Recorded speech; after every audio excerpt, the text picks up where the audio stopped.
ona tā leo le tu laiva I New Zealand nei ia male tili tonunga o lo whaapena o na manuia ia fuafuanga ia ai mai se fo o fe au mga nuenga sa fea ngai malo tātu o tunu o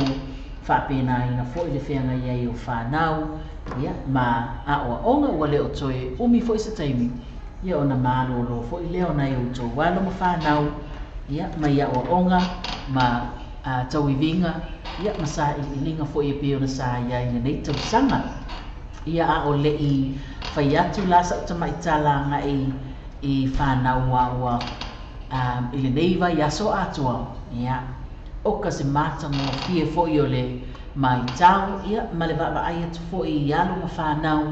wa whaamanuia ina ia maua ni nā I o lato tongi e whaafia fie ina I lato ia ai maise lava o le whaafia fie ina o le tāpua ina ia maise o le matafa yoi te talo sa whapena ia ona whataunuina e nei o tātou tua asina sina ta mama tina ma tutua I tutongo ma o tamalawa ia o la la tau lea matafa yoi I le aso ma le aso ia o le tui o le moli papanga ma talo sia a tātou fe au mga nuenga ma awa onga nei whanau ia ma le talo ma mosi ia ina ia whapena o na manuia whaai unga ia o awa onga nei whanau ia a o le I whaawau la le tala ngai whanau ma lato whamanuianga whaafeilua I atu le tātou o tunuu ia I le pa ia mani mamalu whatu a ma ua mai le tātou pora kalame I le nei taimi whaatalo whaatua I lea I le susunga ia lingi atu lia ia o le tausala ia Cecilia ngangu tuinga mala whaapena le sunga ia Moana T. Clark I whaafeilua ia tupoi I le sunga ia e Sarah whaangi e Sarah ia lau sunga fo keti ta avale le ngata fo I lea o Rejoice Thomas lea ua mawhata mai whapena fo I le sunga ia whatato'o ia malo whawhitai whata mo le tāpua inga ia ua I fo I nei vai aso ia a olo whapena lava na mawhuta mai ia ma le tu la fo ina lava le tātou poro kalame le vai vanga masaua li I le pō le lunga le tātou ala leo le radio Samoa tala ave Mali TV tala lasi ia la tātou statou pese ia a fo I mai loa ia o na whai atu lo stala mānaia ia mō nei e tātou whanau e tusa fo I malalātou tau whai ia ai mai se o le tau whaai ui uai ia o le whianga iei maa oma ua le o toi mamau ia o na whapena fo I leo na malo lo ia awa onga ia le tātou pese mai a Richard Parker Christmas in the Island.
from Richard Parker, yeah, tātou whaafelo ia tuailia,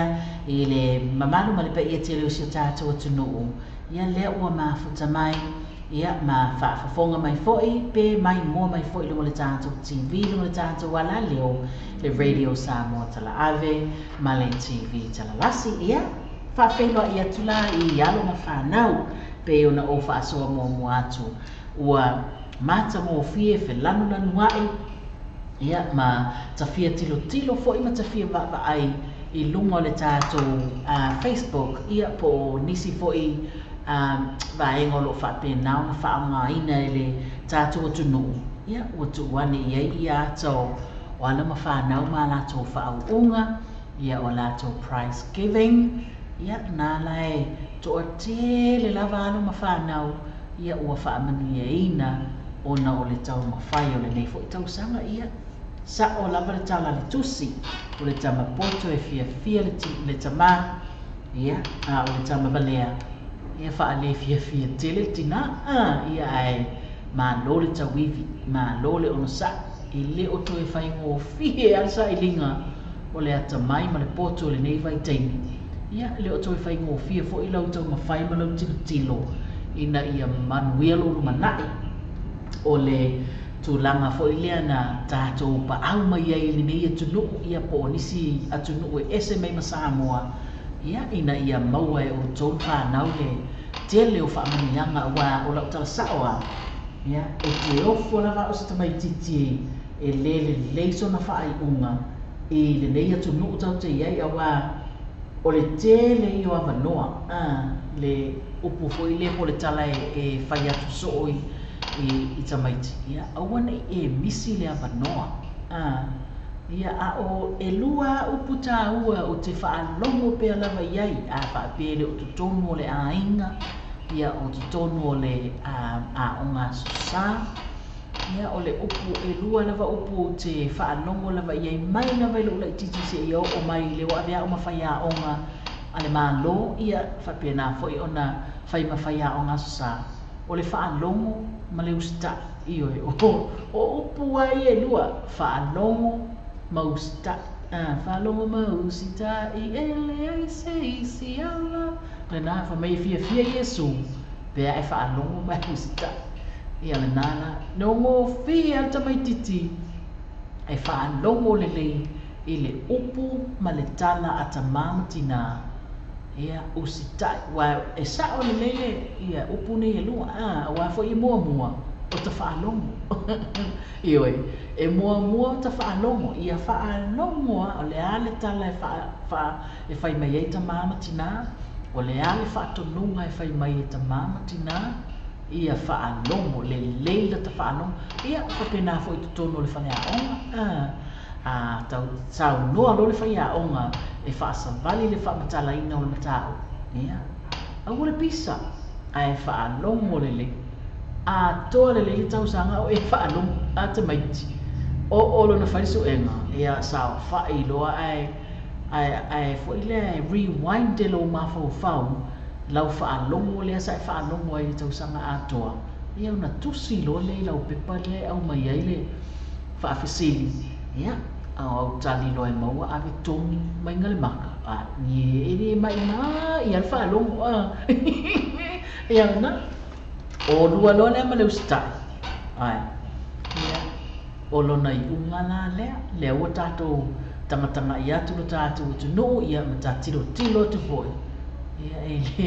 ele tu mama ina la vai ta mama tina le avatu le whaafitai ia ia sili na whaafoi le vi inga i le atua ona o au tau mawhainga ia so se tamai titi lava Samoa sana award le nei tau sanga ia i so se a onga lava i New Zealand nei wa lewa whaangastelenga lewa tele ana mai ia prize giving a onga ia manato saminga sili foi manato whaunga ia so se tamai titi i so se a onga tamai titi Samoa ia po se tamai titi foi o so se atu no malangana mau se award nei tau sanga ia to tuli la ia failo whaafitai i le atua ia ma fai le whaafitai ia mama dad mo le whai ngā lau lunch ia wai te le fo inga luenga ta mama tina i le whai mo fie i oe ave la i o lau vi inga i le tama o le langi e tusa malona anga le le ia ma le tausinga o oe fo ai le poto ma le atamai ia ave fo i lau whaafitai ia mama dad ia le ngata fo ia mama dad sili fo ina ave lau whaafitai ia ta mama tua matina matua grandma and grandpa no doubt te le fo i le sao o ta mama tua matina matua mo oe ia a ofia ngai oe maua o ngale ni tausanga i au suenga ia le nala ua i ulau tau mawhai maua no whai longa wha au le lei oe mai a onga maua longa ia o ka semana ia sa o le leila i o le tala ia tō anga usi tai ma wha longo e sili i le ngao o le mamo e poa ia le na ua tele nā fautuanga ia mana fo i wha manuianga ua longo atu mo o tō le whanau ia a wala wale tō whianga iei maua onga ia ma lo le tawivi ma lo le ono sai a wai le o tō e whai mo fia ia ave le vi inga i le atua ia o nā whai o atu lo le tatou pese le ta atu mo o tō ave la i o wa u le a onga ata mantina ia me wale a onga i ia si ka mama lo kina ia whakawa kwa suma whawa sula e o pia o au ke wha vai vai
mana ia foi upo le pese o le ai anga i atu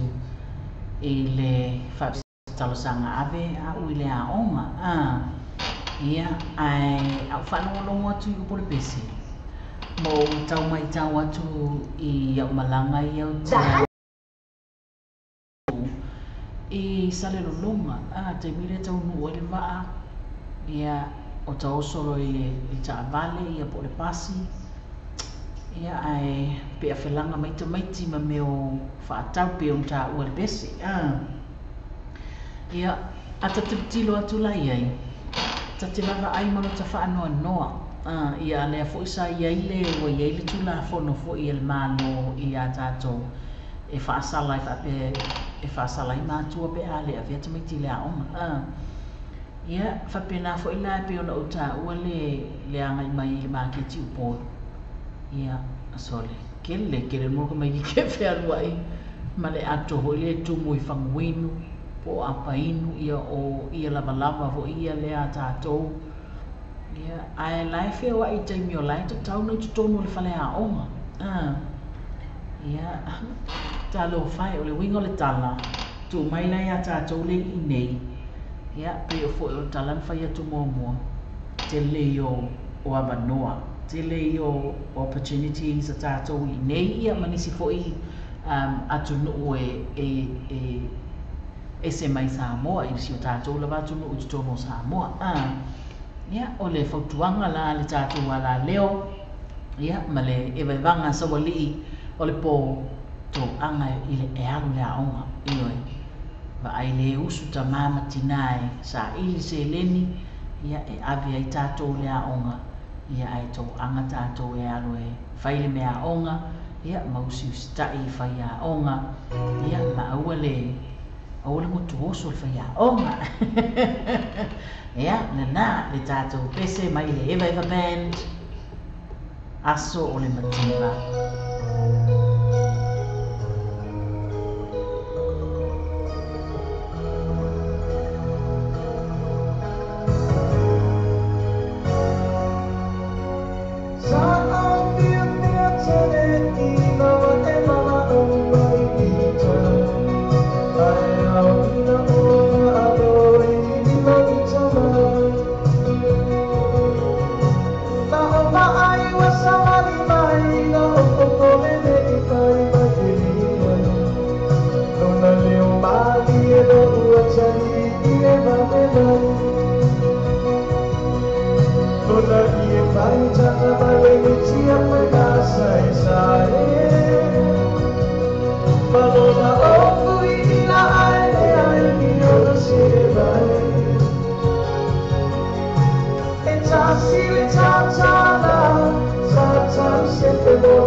le Eva Eva Band ma le tātou pese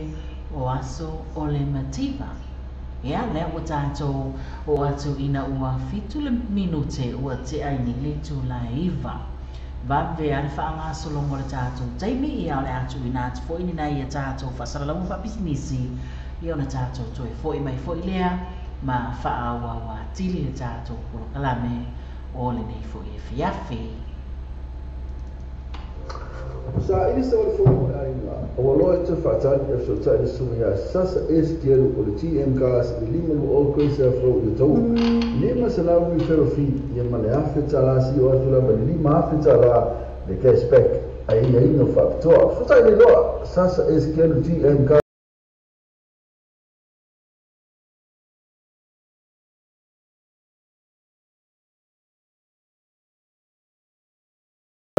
telefoni o iba lua fituano lua o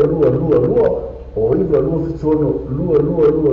ia po le mo pili o le always o 5 lua vali maiba always o 5 lua vali maiba GM gas 5 lua o kwa isa afro ozo la falta poi all'Africa lua va po kwa isa afro man lua e taria so sala sen l'Africa ma fai fuori una cioè ino sa si tala fenai ma fai la falta no sei so sa fai fuori la falta no di cashback opsi ma appena fuori di ferfi l'Africa lua va po kwa isa afro man lua telefoni o iba lua no fitu o fa lua no iba mal fitu o fa per essere lato Facebook page le Alpha gas mo fa to o vai yasu tasi. Thought about where you go to for a midday snack? Or to get some munchies for your team shared lunch? Why not stop by at Chandu's Corner? Restaurant, takeaways and caterers.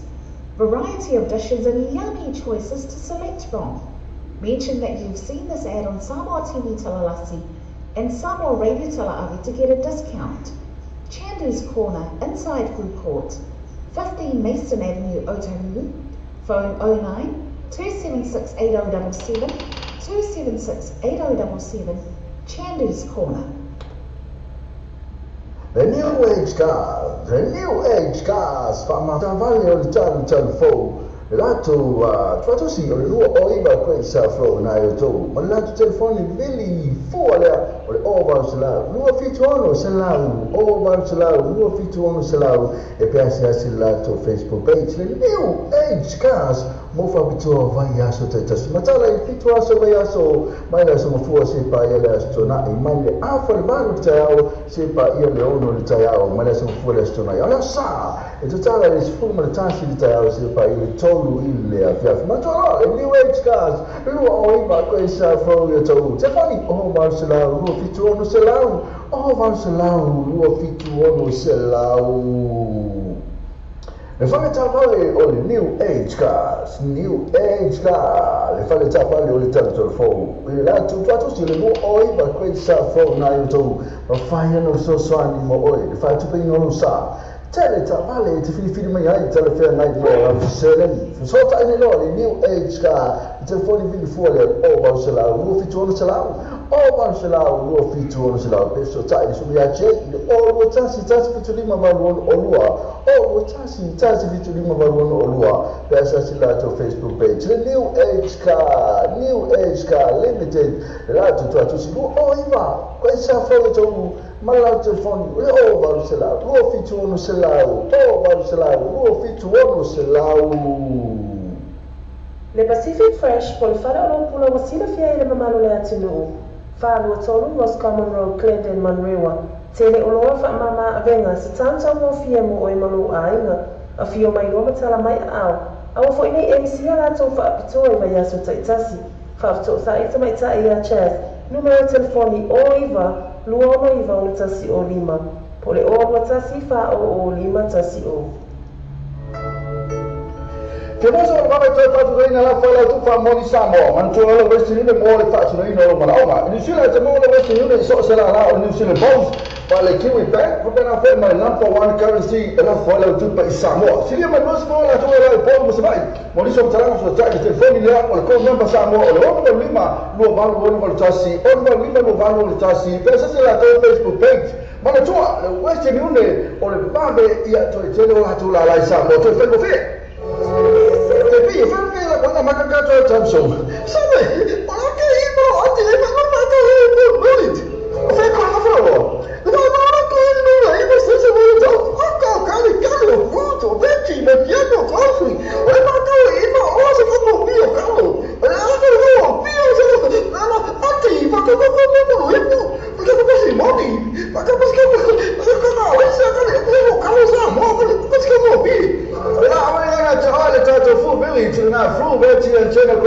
Numero iba stesso road ina ivo zo mo fatau ole bayaso. Ole asi si mamata ina le au whapai dance group. O tamai tai o mai o na la e le malu o tamai tai sa moni. E mawhai le au na whapai o na whatala noa i se tau ha whatia. Man whawhiwhia i no lau wala au lia. I whaamui mui pe o se soifua, whai puipunga, social events mo aina, community groups po I Kalesia. A walua te whatuai, ai whakasota I mai loa mātou I mātou Facebook page. Au na whapai dance group. E whakasota I telefoni o lua fitu, fitu tolu iwa, 555, o lua fitu, fitu tolu iwa, 555, mo whatala noa I na lo whamui mui. Have you thought about where you go to for a midday snack? Or to get some munchies for your team shared lunch? Why not stop by at Chandu's Corner? Restaurant, takeaways and caterers. Variety of dishes and yummy choices to select from. Mention that you've seen this ad on Samoa TV Talalasi and Samoa Radio Talaavi to get a discount. Chandu's Corner, inside Food Court, 15 Mason Avenue, Otahuhu. Phone 09 276 8077, 276 8077, Chandu's Corner. O mawhai o na aina atua tātou tala le tau mo le nei aso. O na o le lango mai, a le Venus Motors, se 45 Great South Road I Papatūtoi. Drive with Venus Motors, 14 Great South Road, Papatūtoi. Safety our Venus Motors. Ia nisi na o tātou whaasilanga whapensi e pei o na whafonga I nātu ia wala vale sila fiesio tātou tino ia pei o na whautu atu a whafonga mai loa manele api mai peni e wha maule le yeinu mera e o e le pe o tai o te ia wa e manatua wha pēro iso walu lai vai vai ngalea ia ai tamo atu ia lai maule le ile api Tamai api ho I te whaaba ai e ila e tu wale lo matua mara tua ina lu wale lau lau. Ia, ke ia le wa mana tua ia alu loa ia siasi vaenga rea so spisinisi pe o na whaafonga mai ai. Ia o na maua fo I leo se fiso suani tu sa malo mana onga. Ia whaatalo whaatu e le pa ia mana mamanu se tātu utunu le whatu ama o mai le tātu o polo kalame. Le sunga ia ngafa ia kalai. Ma lo lama le ono sai mai ma lo fo ile ma futa mai le tātou porkalame e vai vanga masaua li o le poinu o le tātou ala leo le radio Samoa tala ave ma le TV tala lasi ia wa oma le tala I whanau ma latu wa o onga ia ma le wha ma lo fo I mo tau I vinga o le ni tau sanga ia ma wha ai unga uo o ia ia latu sile selenga ia a wa fo I le ni tau sanga ia ai wo o atu tātou wha asua pei fo na ta ua ia ua tere hale pisi ua fai o le pisi o lungo le awala I tapa le afi ia pisi ma tangata whewai ia pisi ma tutonu o fale o loa io e ua o fo I le vai taimi a le fo I le fo I matala ia e fo I na tutupu ni whaafita auli ma ni whaalave lave ia e ono a whaina e le soifua. Ia o lea na e whai atua I le whautuanga I tātou porkalame, le tātou wala leo le radio Samoa tala ave ma le TV tala lasi. Ia ma le vai vanga sa wali o le pō, ia se I utangia. Ia lava le ono sa. O le ono sa I lava e whai iai. O le whai le maso, o le fosia le maso. Ua fosia ni maso mea tato a ia lava le onsa ioi ta maiti lai te aluma ave fai whaatau ioi au le songa whai la tau e fai le mua iai ia o na malia fo I leo loto ta maititi ia au le songa whaatau iai ni mea sua malie I lea o ngā le lei molo lātou so I fua mālono ina ia ai ioi fai le mua ia fai male whautauta ia fai foi male ono sai ia lava le ono sai e mo moli ei so se mea lunga le awala I tapa le afi whenga soloai ia po tono fale oloa ua vevesi wha asolo atua ma pisi wha asolo atua ia lava le ono sai ia lesi foi fautuanga ia tautua na whanau io I tautua nana ia tātou whanau na nei a whaina ia pe misi lau wa ai ia ona tupu ai leo se whaale tonu ia male manu ia i fo le whaanga solonga au tātou wanga ia tu e tālia le wha manatuina ia o le aso soifua o lo tātou mataisili i le Kirisimasi le tātou pese mai RSA Band whai mai tu e mawhau tasi ia whaafeiloa ia tuai ia tātou paanga o le whatu ama ua mai le tātou porukalame i le nei afiafi.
anga o e tu ama ua mai le tātou polokalame i le nei fiafi. Ia, ua o mai le tātou whaasalonga ma le tātou whaasua i le nei fo i waitau o pese-pesenga o le Kirisimas. Ia, la fo i lau te loa ua vava o fo i ia utalavou ia ma o ngā sosa. E se le mānei o mawhitanga nei i oe. Lea ua anga i atu i nā whaaiu ia o ngā nei whanau ia o nā tua anga loa lea i oe i mawhitanga nei ale au talavou ia ma lea o ngā sosa. Ua tele lava la le pisi o whai o le anga i atu i practice ia po o a o ngā pese ma whae vanga lia ia o pese-pesenga o le Kirisimasi ngā le e whakasale te loa le whanga solo ia a o lea fo i ua anga i atu fo i le baka ia mo practice fo i au kirikiti ia te le wā lea ua mawhana ia toe anga i atu afa leiva te aleiva afa leiva ia fato a maua le to a o mai pungsa ia alala fa solo ia a o ngā kirikiti ia o le fautuanga vai to anga telele tatou polokalame i vai vanga masawali o po e a vatu le fautuanga i si o tatou tunu ia mai se foi o le longo puia li i pea e le tatou wala leo le radio sa mo tala ave ma le TV tala lasi longo puia li i pea le mamalu si o tatou tunu o ina ia fai ma le matapoto fai ma le ono sa ia e au le fosia maso tatou ioe ia le ngata foi o le na ia fai ma le whaauta le ma le fautuanga i so se mea lava o anga ia tautuana na ia tatou whanau ia tautuana lava na ia tatou whanau na ia aua nei tutupu ni whaafitau ni leu te mai tau atu ua iai fo'i ia le numera le fo'u amatana tau numera o nai whanau ua a whaina le soifua ona o le tūlanga le i swimming pools ia ma le beach le anga ia atu i tā whaonga whapena ia o le fautuanga leu te lopo ua vai aso po le ua vai aso le na maua i le news fo'i i le tamai titile na malemo se ivane le whaafonga si tātou tino u i le swimming pool fo i le ala i titile e whaonga i le whali le plastic le feula se ivane le whaafonga si tātou tino u ia o na whaatumu le ivai ia o na whaiaile o le taile ngā whanau tonu o le loto i whale o tātou ainga ia o le fautuanga a umano na whaonga le swimming pool na ili taimi ale na empty lo ma le swimming pool au lava ne ilma na tu vai pe tu wai na se se yue no sau le e fa to e fai o le fautuanga o ese lo tamai tu o malta elenga ave ese lo male vai ia o ai le lo lava me tu na le sa ma o mai bol vai aso po le lo vai aso taluai ia ua mai maua i fo i soifua si alua le toto ia ona o le name ua tupu ua sa ili atu ia ua alua le tamai titi latou ia tau o tuloa i le swimming pool na ia ma whapenau na malemo ai ia o le whatatou fautuanga le na awanga ia tu fo i so tātou tuno o mo tā penanga ia o tā whaonga ia o swimming pools ia po o le beach ma tā whanga ia ma taala tātou mātutua ia matautuana na ia tātou whanau ia le tātou pese mai Miss Lukisua e whawheloa ia tuai le au whaafonga ma le au mai moa whatu a mawhata mai e pe ona whapena ona mawatu lea ua mawhata mai le sunga ia Philip Junior Fido ia le ngāti po i lea o le tātou pa anga masani le sunga ia Charlie Robertson talofa lava Charlie ia malo le mawhata mai le tātou pese mai a Miss Lukisua le nao Samoa.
pese mai am silu kisua le la o Samoa va pena un fa felo ia tuai le pa ia mana mamalu se ta tu tu tu ama wa mai ta tu por kalame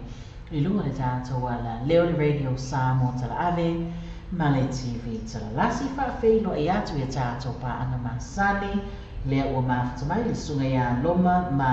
tamilo talo ma lo lava le ono sai mai fa pena fon fa felo ia tu le tau sale ia tu tu ni tau ni lisi ia le fo i o ma tu mai ta lo fa lava tulu ya ma lo fo i mo le ono sai mai ia ngata ilea o le mafutanga i lungo le tātou ala leo le radio Samoa tala ave ma le TV tala lasi ma le tātou pulu kala me masani e vai vanga na sawali po ya fanga solo pia la e pe una fasua tu lava ya ma vatu fo le tātou musika e omi ma dia ma ia ia fiafi wa ma te tonu ia lo fa pena foi una o faito smingo na fiafi o le aspirale ia o le foi ua whaanga solo ia tātou e vanga ma naia ma ta mo fia susulu le lana le la ia o ana le la foi ma lo te tununga ia telefo i una whaonga ina e a onga la iti le safa ia le break up a la toa onga ia lo atu ia ta malo foi le e ofuluna ofu mumu ia ai uli onga boots ia malona beard ia fatasi ai male blink of his eye ia la tulola ia tufa ia me alofa atamaiti te tono le onga light ia mata mo fie ia por kalame ia a onga amata le ngata fo ilea ia o pena fo i olo fa ia ma la to fa onga tilo fo i male loto fia male nganga fa aftai ia ele fai mo fia fo i nga luenga fa ia onga la to i lalo ia onga amata ia o he mana tua foi ia o ile ai fo fo ma ia ali loma ma turtulu o ile ai fo fo ma ia ia ma amata ma ia le mata la tala o le mafau le te mai titi ia e su e masa ili ai ia e tusama le tapenanga faia onga i tonua onga mata ia no te tilo te foi le nei aso mata ngo fia foi ia fai unga onga luenga o le nei foi tausanga ia ma le fau unga o nei te maiti ese le mata ngo fia tu langa le o ia onga mata o le fai o le tele au a o ngā mata le ua uiloa mainstream o bilingual ia po a o ngā wha Samoa even ko hanga reo ia lau whai ala tau whaunga whaataua e lua fo'i ia ni vaenga tāua lava leo te maitawina leo tele fo'i aina ina iai tutono o Porokalame o ngā amata ia o le Porokalame leo le Nia 5 e tau eisi o ngā amata o le Nia 5 program ia po le Transition to School program ia o nau o lo le whai o le tausanga ia ua fo'i le nei ua o whairo i whauunga whairo i whauunga nei whanau ia a wā lava le anga i atu mō o le whaiunga le tausanga ia masau mi e loa lātou e a e le tausanga fō pe a pule alofa le tua e au via manuia e whanau ia o na hae lo le tausanga fō i le primary school ia po le a o matulanga lua i se vai o ka se mātanga o fie o ngā ruenga nei whaia o ngā amata ia o lo whaia pia i lea tausanga ma lea tausanga a le tamaiti ia o lela ia tua anga e o ia o ngā amata tasi fo i le nā vaenga tā ua o le soifuanga ia ma le o langa o nei tamaiti ia tua anga ma wha amano losi tātou mātua e o nai nei a tātou whanau i lea o ngā amata ia Malo Filippo whaafatai fo i loma ia le ngata fo i lea ia o le tātou paanga māsang le sunga ia jali ia matulituli tau le nā ua maafuta ma mai mō mai fo i le tātou TV talalasi ia ma whaafafonga mai ia i tātou Porokalame māsangi o le fiafi ta fia i loa o ta fia i loa from Leififi College ia e wha mai atua i loa la le tātou whaasoa mōna i a tātou whanau ma le whianga iai māua o ngā.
from Leififi College,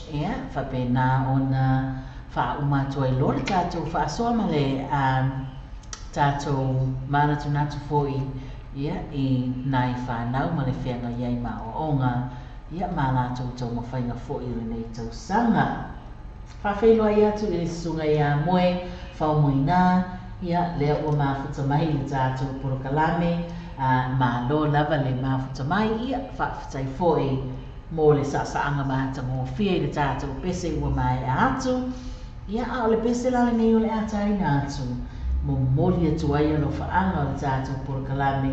mō I nātou lea ua mai mō mai le sunga ia moe whaumoina, le sunga ia loma matamilo talo, le ngata foi lea o le sunga ia Charlie Robertson ma tulu I tau Nelisi o lo whapena o na mafuta mai I tai ua lilia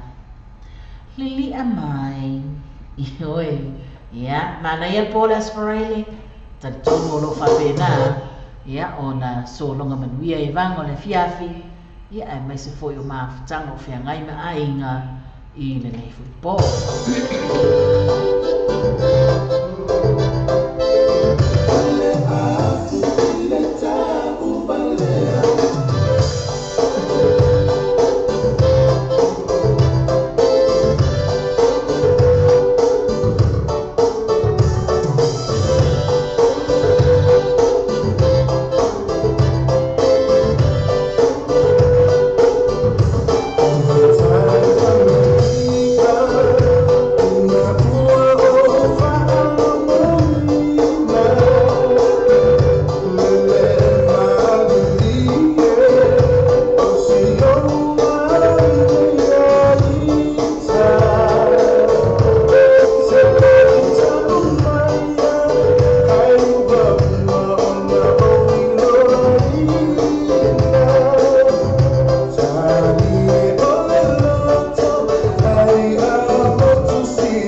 ai ua lili mai kan ia lili mai le fia le spraile aya ia oski ben ma le tato pese ia awala vai vanga le spraile ma vai ai no le fiafi ia ai la mo le fiafi ia wa kalanga mu fai long kama fo ia kuingi ia tulun tama mo e menga la ku le ko lu vai sorry e sa u fa le me lo fa sa mo ai se fai le ia ali ai fa mai ia nga ai fa mai kala si nga fingi ia nga ko lu vai susule na sa u fa fo li e mo fa le sekti le fa sa mo te ia ke ia sko inga fa ia ku al kala sting sa oli o tama le va so le lo e fa sa mo ia le manei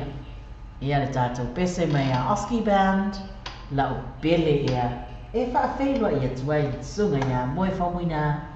ia matato pa anga pe no fa pe na e va mai ile nei po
in the land.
foi atulu.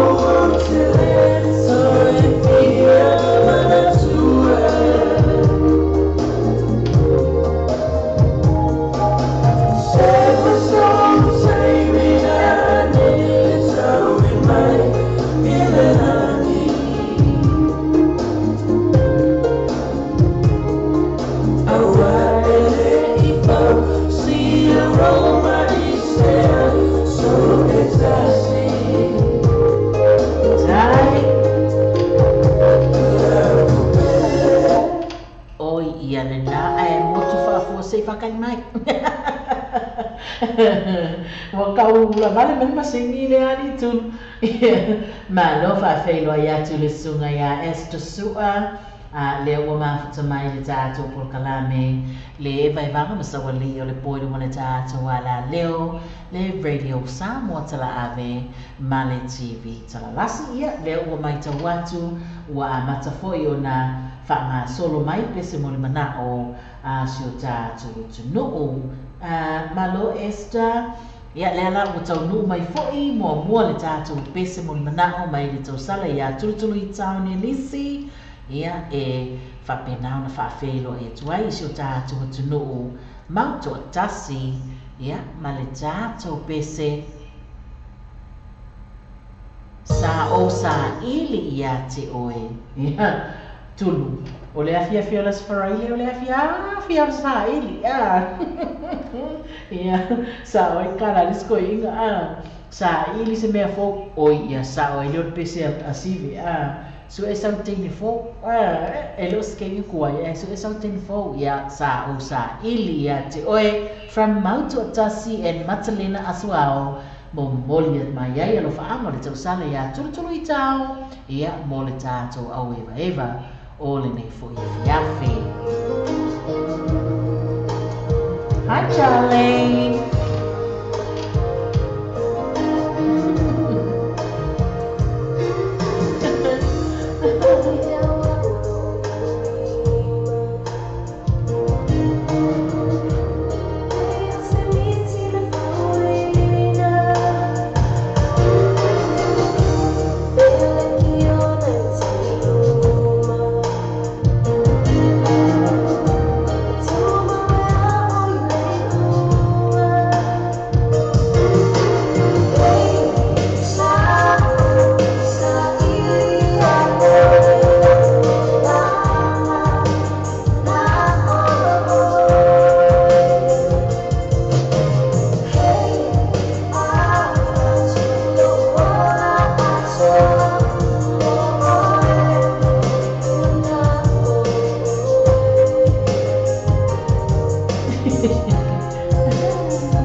tātou pēsarena mai mautu tasi ma mātelena aso ao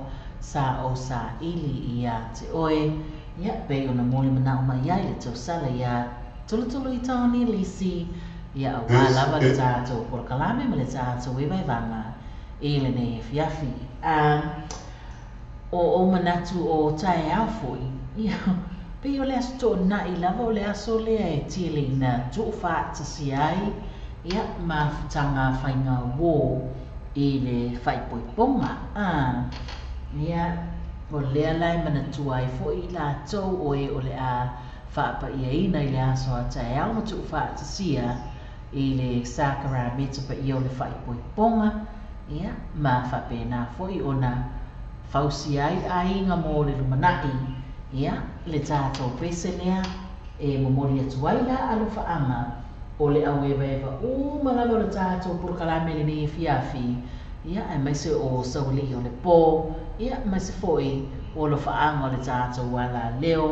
ia mō i la tō le a whaatau nuina foi nei wha moenga le aso a tae au ina ia maua le fiafia ia whaatau nuina foi o tō wha moe e le alofa ma le anga le leo le tātou silly tears on my pillow.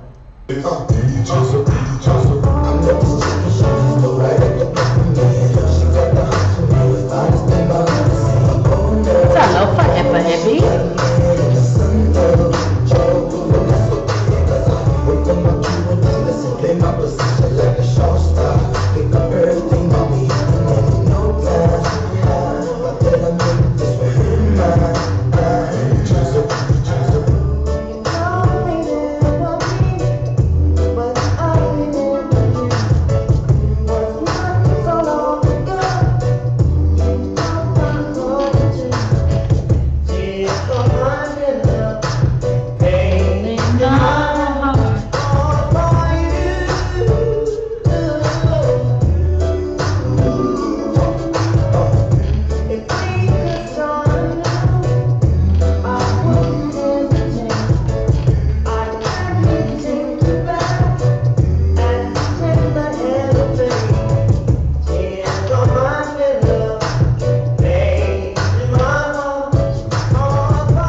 Before I turned to leave, he said,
Sắc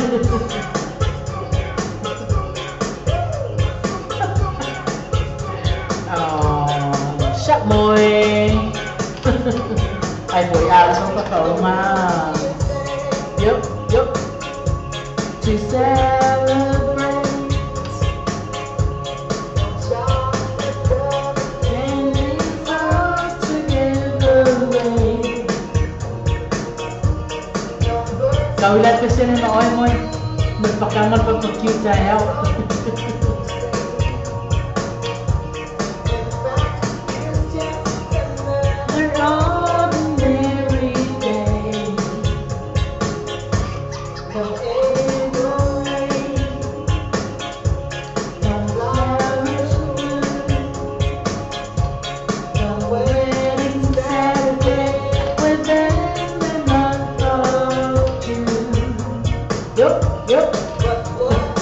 Salong respects la biel. Malon map sa mic. O makokikik.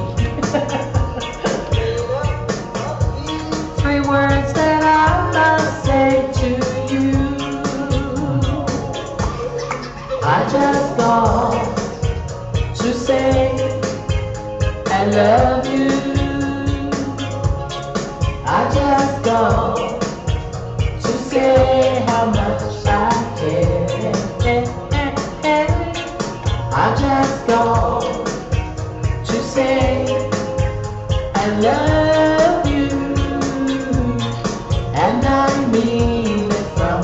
the bottom of my heart. So ladies, so sexy. No one to lie. When it is, come on. Yup, yup.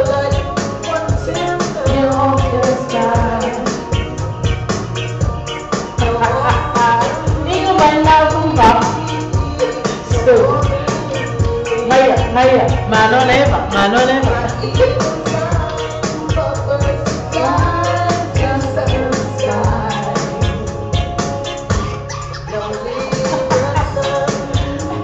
Seki anak kok lep ya saya dapat kau ani di moy Ngay mà nó lép đây là vấn đề bạn sẽ mai trả cho nó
Sekia, isi vai. Ora ka ko mix le wala tu. Ia o tatu ono faanga o mana. Mole au vai nga le ala ipo tae au ali moe.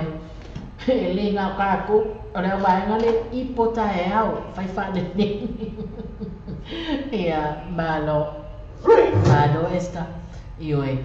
man ia tatu pespesenga mal tatu e vang no nei po. Ia awala vale. Alo faanga mo ila tu le la ipo o mata yao ya na besele fa felo e tua ele suma ya splits le to ama vai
Eddie Lovett, Molitato Pese, Sweet Sensation. Ia, lana, whaumatu ai pese iana tuinatu. Ia, tato te moli ai alo whaanga. Mo ilato malava ole a ipotae au. Ia, whawhelo ia tupoina, i le susunga ia Hadasha Setatasi Mua, o le sunga ia Kelly, Rosalina Scanlon, ia whapena fo i le sunga ia Philip Jr. Fido, le sunga ia Reti and Lester Tuiluai, whapena fo whawhelo ia tu ia Tia Tofa Sami, ia o Paul Savea, le tausala ia maina whai ai e mafuta mai Amerika, ia le ngata fo i le whatalo whatu ia nu o Salava o Ronnie Pua, whapena fo i ona whatalo whatu ia Kuka Kirisoma Tui Tama, ia whatalo whatu fo i a Leti Pola Malu, ia le ngata fo i lea whatalo whatu ia Anita Tafili, ia ma tato pa anga e pe ona mafuta mai le nei e fiafi, ioi ipo mai. Whaafitai. Ia, ia la. O le a tā atu la tātou pesele nei. E a walo whātua i fo i le tātou porokalame, ma le tātou e vai vanga ma sawa li i le pō. I lātou mala walo whamimi o lātou aso soi fua. I le mana malama o tōna. Ne ang hau tātou ni sila nei. Leo pong sa, leo po 20 minute. Mo te airitu lai sa full. Masalo e unga ia tu tātou po kalameanga i le awhal sa full malitasi. Ia leanga o lea na tātou a mata o le a awhali tu lai valu. Ia o lea la, ia le aise a whaina lea la au o na i le titi atu. Ia tau atu i le awhal sa full malitasi. Ia o na tātou mano loa i fo i le ne ia fiafi. Ia a o le pesele ne ia walo whatu ai le tātou po kalame. Ma le awe eva o mana le tātou ala leo le ne fiafi. Ia i lātou uma o whaamana tuina o lātou asa soifua le mālama o matuana i atu nei. Ia e awalo whātua i fo ila i sio anti lea. Ia leituala Loretta ainu o.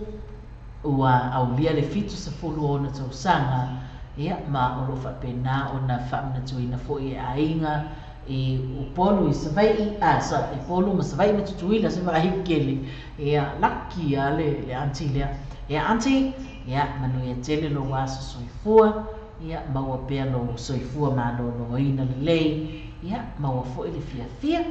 e maua i oile ma lo si fo il tino au na ile tua i so se leo finangalo ai le tua mo oe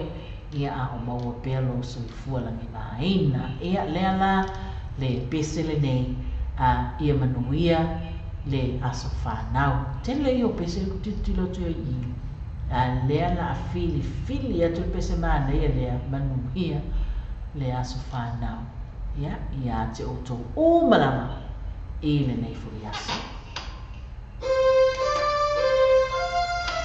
Whatalo whātu ai i le sunga o le tausala ia Cecilia Nganga tune mala ma lo le mafuta mai.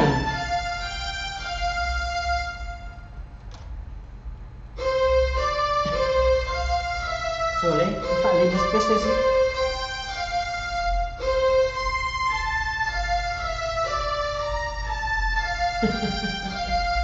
Le tele oi moi. Oh, was that it? Okay, hang on. Let's go back there. Alright. From Willie Tavita Malitato Pese Manuia lo waso fan.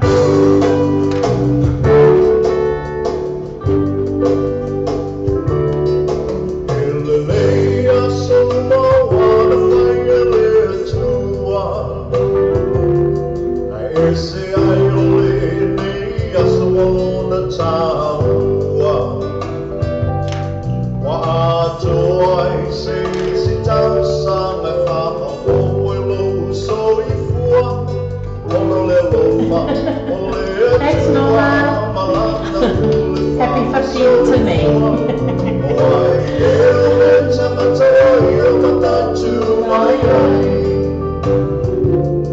Le tele o nei tau sama i a fōa i wā.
tātou pese ia manuia, loa sa whanau, a walo whātuai mō I lātou o manawa, ia, o lo ua whapenau na whaamanatuina o tō wāsa soifua I le nei fo iaso.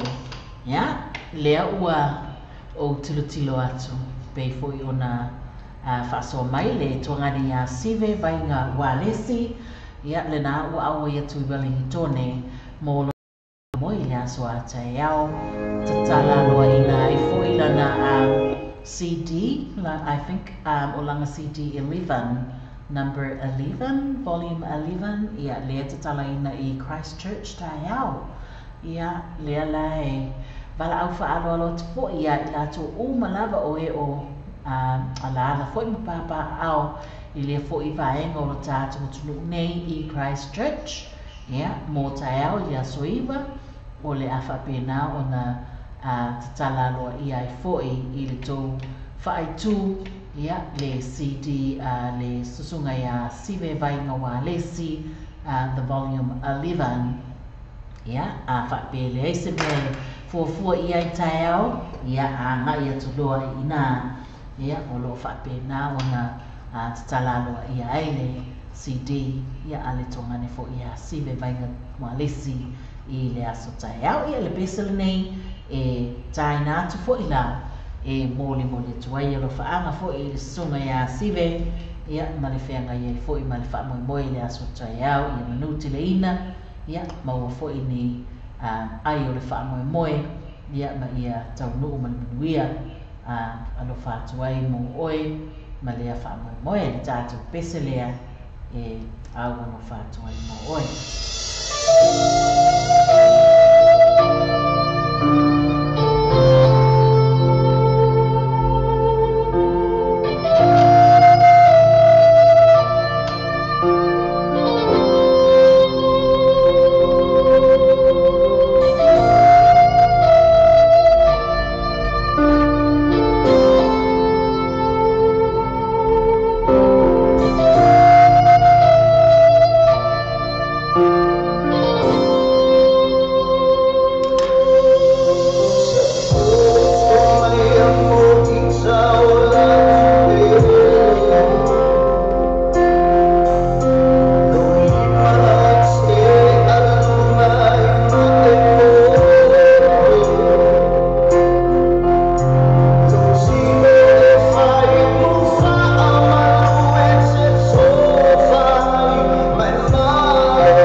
loi mata I lungo le anua so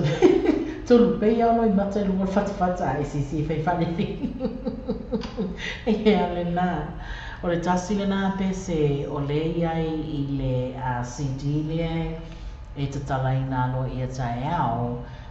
I le aio kalai stete ia ma nei ai o pese I o le CD le sepuluma le tasi ia a le sunga ia sive vainga ia awa fo I le te talaina lo ia tae au ia le vaenga le nai le lo I Christchurch ia maua se avanoa ia a siasi atu lo ia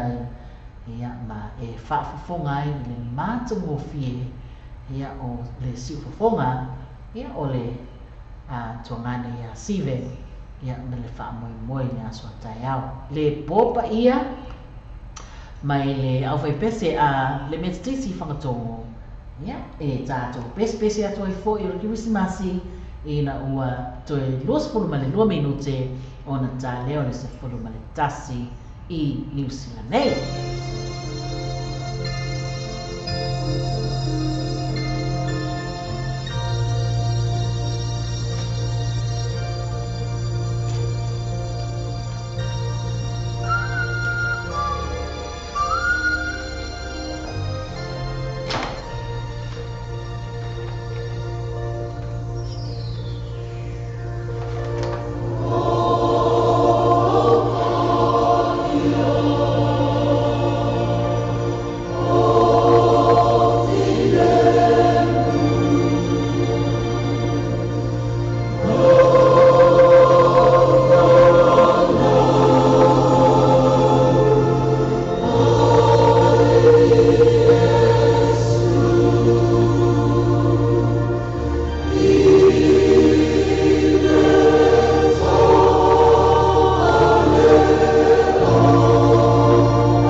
Whawhelo ia tu le sunga ia Joe Apite. Yeah. If you are new, are you able to tell me where you're actually listening from? It'd be really nice to know. Talo whanaba Joe. Ma no le ma tamai.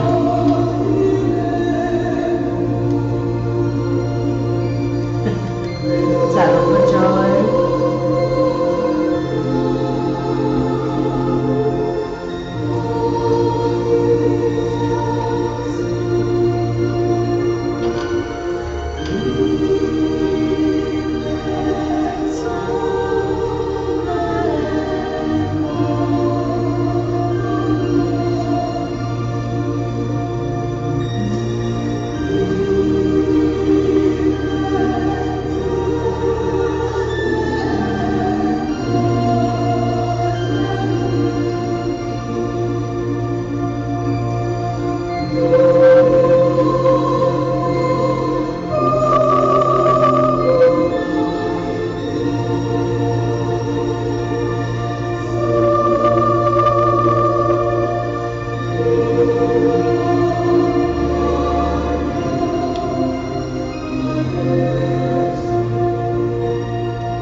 tātou pēsarana mai le metitesia whangatongo, le pōpa ia,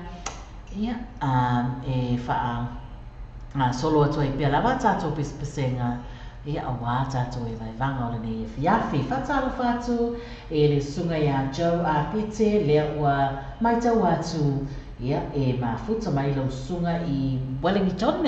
le lau mua le tātou atu nu nei, ma lo lava le mafuta mai. O le tātou porkalame, e vai vanga masawali o le pō lunga le tātou ala leo, le radio Samoa tala ave, ma le TV talalasi, o le tātou porkalame masani, mai le July valu I le fiafi, se ia pa ia le July se fulu ma le tasi I le pō, aso na fua, e o atu I le aso, e o mai le asparele, ma lo lava le tawa tai Joe, te tonu le manatu, ua mai a fo I fe au mga luenga le ni mai yaso, whatalo whatu fo I la tō mga walo o ewa mai tonu o whalawhenga luenga le ni pō, o lo whea ngai o tō, ma fe au mga luenga le pesala nei from the Westerland Brothers, o whaasolo mai wanga o le langi, au lo whatu ai mo I la tō o malawa, o lo whea ngai mga luenga I nei pō.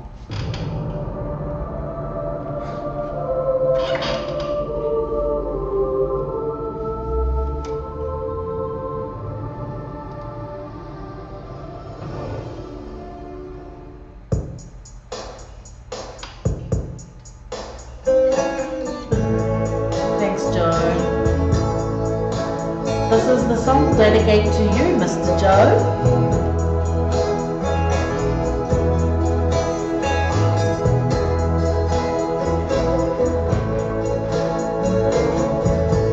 Tele mafuta mai se tātou o tunu ele nei e whiawhi. Whatalo whātua I fo ia I lātou o e whatoanga o mai I tātou kula kalame e so lava se vai whanoa o le nalalangi.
members ma le tātou pese a o whaasolo mai wanga o le langi whapena no mo le tuai a whaanga le tātou Purukalame ia mo le tātou Pāanga our new member Joe Abete all the way from Wellington.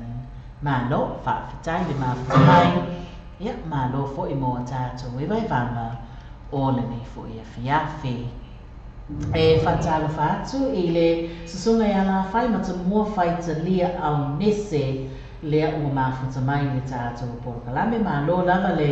tauata i lau susunga ia whawhitai fo i mo le mawhitanga ma le hewa e vanga i lunga le tātou ala leo le radio sa mo tala ave ma le TV tala lasi le nei fo i a whiawhi ia matamua le pesa le nei mo o e sa o malua i le whātoanga mai le tia maa e whaatalo whātuai i lau susunga ma le mawhita mai le nei te ake.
Comment mai le tātou tunu o I pese nei tuai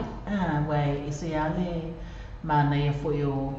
whātunga tuai nei pe a o ina tue tātā atu ia e mana tuai foi a soala e tuai pi foi le a tātu le fia le wa matana na o e sapol masina e mana ia nei pese ia tātā atu ia sui ia le tātou pese mai le tia maa Awel tu fapo fea o iai. Ia, lena. E whaafeilo i atu aila nisi o tātou pa anga wai fitu a maa mai le tātou por kalame lunga le tātou a la leo le radio Samoa tala ave ma le TV tala lasi i le nei fo i a fiafi ia mana tua e pei fo ona whaalau ilo atu i se o tātou atunu o au mau i Christchurch e le por kalame ia po le whaafiafianga fo i le sunga i a Sive vainga wa lesi ia lea e tā pēna mō le aso a tai au i le tatalaina o lama CD volume se fulu manitasi ia lea sa taina atu ai le pese ia se tasi o whātunga ma pispesenga fo ia le sunga ia sive ia o loo iai i le volume se fulu manitasi so e leo maa o tonu le vai panoa o Christchurch e whatau nua le polo kalame i leo maa o tonu mai le vai panoa o Christchurch e whatau nua le polo kalame lea ia but o le aso a tae ao ia e talalo ia i le CD le sunga ia sive ia a whai le se fuafuanga ia mana ia le anga i atu ia i usi tātou tunu o lo o au mau i na i Christchurch ia po o kalai estete tia maa mara tātou pese a we le tufa. I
ma le tātou pese au wele tufa ia whapenana taina tuai foi mo i lātou whatu ama wa mai le tātou porokalame e vai vanga masawa le i lua le tātou ala leo le radio Samoa tala ave ma le TV tala lasi ia se wha e motu foi nina ia tātou wha salamu wha pisnisi ia ona tātou foi mai foi lea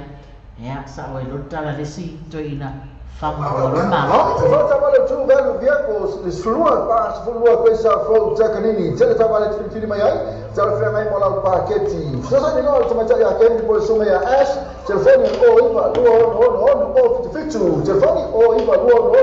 no fitu. Peça lá teu Facebook page, tu velho viacos por favor vai yaso, tejasi. Ke mo so ba me te fa tu ina la fa la tu fa mo ni Samoa man tu lo west ni mo ta tu ni no malawa ni sila te mo lo west ni so se la na ni sila boss fa le kiwi bank for na fa ma number one currency la fa la tu pa Samoa sila ma no so la tu la po mo se vai mo ni so kala mo so ta ni telefoni la o ko number Samoa o lo ko lima lo ba lo tasi o no lima lo ba lo tasi pe se la tu Facebook page ma tu le west ni o le ba be ia to te lo la tu la Samoa tu fa mo fe Tapi eu fui ver quando a marca caiu a atenção. Sabe? Olha que aí, bro, até ele não tá tão ele. Eu fui com a avó. Eu não tô indo no meio, não sei se vou dar. Ah, cara, o fruto, vem na piano, classe. Olha para tu aí, olha se como pio, cara. Olha não, pio, ela aqui, para como não, porque eu não sei money. Para como que eu esse cara, eu não usar, mas que eu morri. Olha, Tato Full Village na Full Village and General Grocery número 8 Station Road ina I oto mo fatau ole vayaso. Ona sima mata ina le afa by dance group. Ota mata iyo ma la e mali mata sama moni. E ma fa le au fa fa ya fa ta mo na fa ma tia. Ma fa ni fi no lo wala ia. Fa mo pe o se soifua fa tu ponga social events mo aina community groups for Italia. Our Lord to Fatuai, and I've sought time by one matter at our Facebook page. I'm the Papa Dance Group. We've sought time telephone or Fitu, Fitu Toluiva, Lima 5 Lima, or Fitu, Fitu Toluiva, Lima 5 Lima, Motfatalamoy, Yellow Family. Depois isso pá, mau tá mo fianga mo tá fa ngai bai aso tá jasi. A mais ba singa, mo tanga po aina. E veio aina a soifua, mas special po so na seleni mo tanga po fala butonga. Tanga so le free entry, a mais pa o vai tá mafa yala to festi, ma le DJ Masani. Pa fe aina o tá vai fa ngai aso ele fa ele malia ele Mount Malaka band ma DJ. O booking, acessa ele lá no Facebook, al processo pa, so tá ele sui. O tanto problema assume a minuto lo tu telefoni o lo tansi o lo tolo fit o lo tansi o lo tolo fit o ya pole o iva lo no lima o tansi fa fit o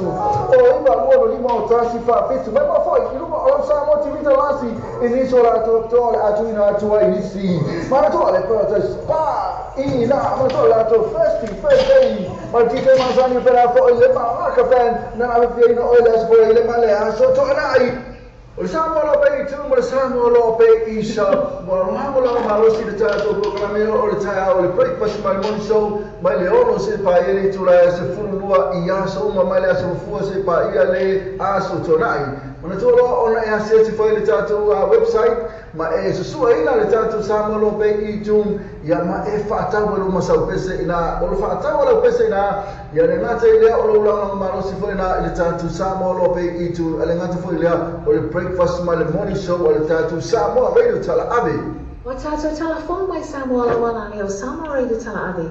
wa awina atu o falo lo le fale tali malo so accommodation I formally Samoa asiasi nei lo le tu la Facebook al so accommodation ina I ono anga va ai mo la tu special rates o le nei masina sa isa o fo o lo te fatali e so tali sumia sasa estiel o TM gas lima o coisa fro de to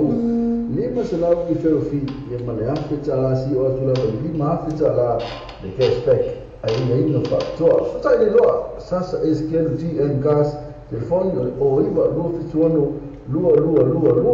o iwa lua fitono lua ia po le mopili o le olu tasi o whaiva lua valu lima iwa olu tasi o whaiva lua valu lima iwa the GM Cars lima lua o koe sa fro o zo the GM Cars ya tatu whaasalaunga pa isnisi masani ia awala bal whaafongaanga ia malelongo puia le inga fo ia so tatu tino o ia awala bale se soswani isi taimi e manaomi ai ya lea ua 5 minuti o te aineli tulai se fulumaletasi e le tato wala leo i manurewa i aukilani i ni usilane ma le tato mafutanga e vai vanga masawali i lunga le tato wala leo me radio Samoa tala ave ma le TV tala lasi poni alava ma le tato pese ta elenga i pitesa e whawhelo i atuai i a tato pa anfutu a mao mai le tato korokalame i le nei fwekpo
ta ele ngai pe te sa mai le puni lava a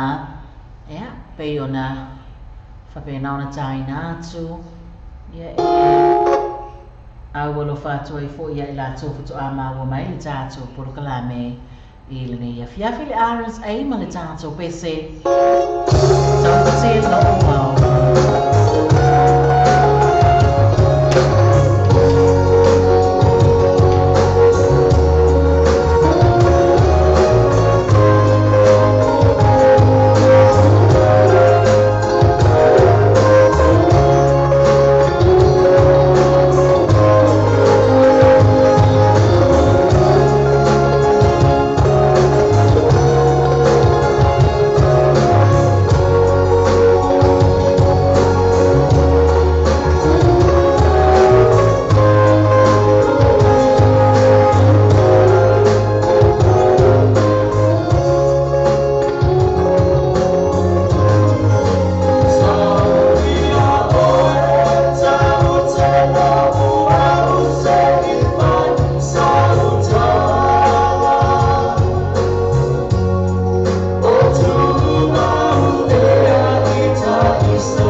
ia tātou soa wale ua lusu pa sa pulma le fitu minute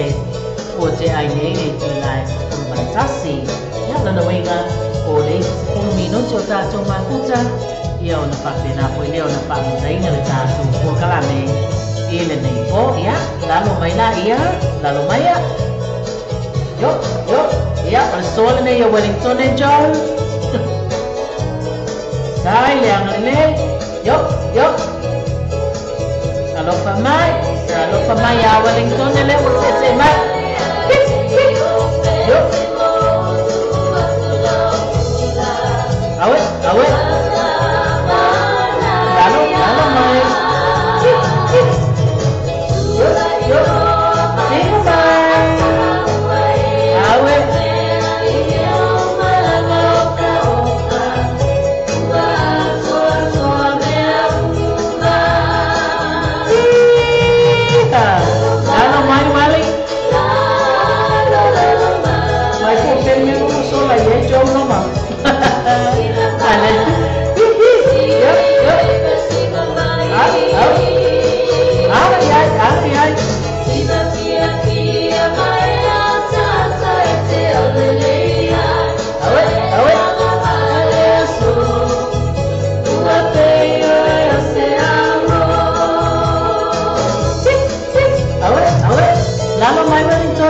let's go, John.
ia le tātou pesele na tai nātu ia awali soala no i Wellington e le lau mua o lo whapena o na eva ia ma whaafonga mai ai ia o mai mua mai e fo le tātou paanga ia Joe Apete ia mai i lātou umalava o lo maua mai le tātou porokalame lunga le tātou wala leo i Wellington ia tātou wo o mai i le loma Wale lopo fele me wo ye paanga Hastings mani Plymouth i so mai i Hamilton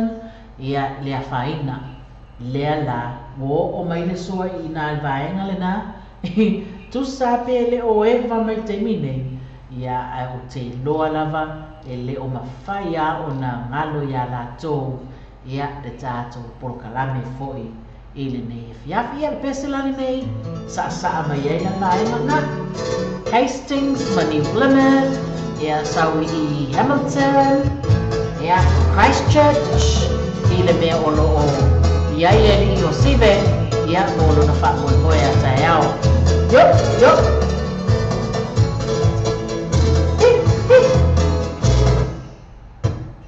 lai sole o ele fa pelo na comedia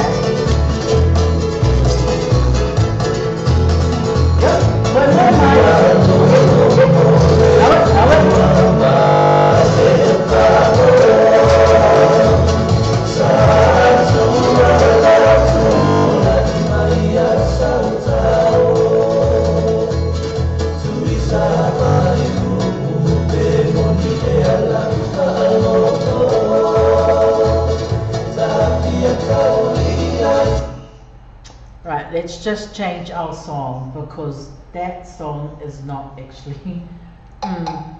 le manaya yeah le so we are yup Bapak mangomai yup ay lo pele sweet pero mo sila pele sweet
pese loi mata o le fia. Ia, lea la ua o tilo atu. Ua toe 2 minute ia ona afa leo le 10 tasi. Ia pei foi ona o whaailoa atu. Ia, ua tutu watu le tātou por kalame a 10 tasi nei po. Ia ona ua tuai foi na tātou a mata o lea la. Ia, sa moa e lea tunu pele. Ia, mapaanga masani. Ia, o lea ua tā le taimi foi tātou te tau mawai ai. Ia, sa moa lea tunu pele. Ua, te tau foi ona malo lo le DJ la tō. Ia, tonu foi e auli atu le vai asupou le lofa maleanga le leiro tātou matai sili. Ia, ona tātou tue mafuta foi lea. So, mo le taimi nei, ia, pangala valea sa moa e lea tunu pele. O lea ua o mai foi le taimi tātou te tau mawai ai. Ina ua whaamutaina, ma whai uina i nei le au nanga. Ia ma le tautu atu i tusai, ma le tātou mawhutanga sa whai ai lungo le tātou wala leo, le radio sa mo tala ave, ma le TV tala lasi, i le ai nei o manurewa, i Aukilani New Zealand nei. A o le toi upo le auna, ia pe a whai o le asau whaafonga, ma sau mai tau mai sa moai i se maseu, ma se wha le tonu o le ngangana le auna, e va a tele atu i lo titi whaitama sa moai, o le ama ngalo ai se masei o le tautua, ma le aunanga, a loo nei tangata whatau vai le nei foi pō, i le alofa ma le wha maoni o lo tātou atua, ia manu te le ina la sanga uma, o whiangai mo lo tātou atunuu, ia ai mai se o loto pa ia ma loto mamalu, ai mai se lava foi o tama whanau uma su tātou atunuu o whiangai ma whiau mga luenga i le nei pō, ia manuia foi fuafuanga ma mawhitanga whale ainga, ma e vai vanga o sutoe o le awhiawhi, i le alofa ma le anga le lei o lo tātou ma tai sili o i langi. Tali tono le a tātou toe maua se isi whelua inga whiawhia, ia, e le vai aso fōu, pe a pule alofa le atua, te iatu loutou suifua, ia, masio mātou wola vai, e au lia ai fo i le aso whareile, le vai aso fōu, ia ona tātou tue mafuta fo i lea, ia ai awane i ngalo, le mafuta mai le aso ata e au le tātou breakfast show, i le sunga ia ngango, ia, malona soa tau ia KB, tau te mafuta ai, ma eva ai fo i, ia ona whapena fo i leon masolo mai au whinga nuenga, se ia au lea fo i le vai aso fōu, ia ona tātou tue wheloa i fia i fo i lea nofi. Mai te au lautou au na whatau waa, to lea fua sayonara whamausi whala, ia manu te leina mano nonga, a lofa tele mo oe Samoa, whaasoi fua ia, le nei, i tula.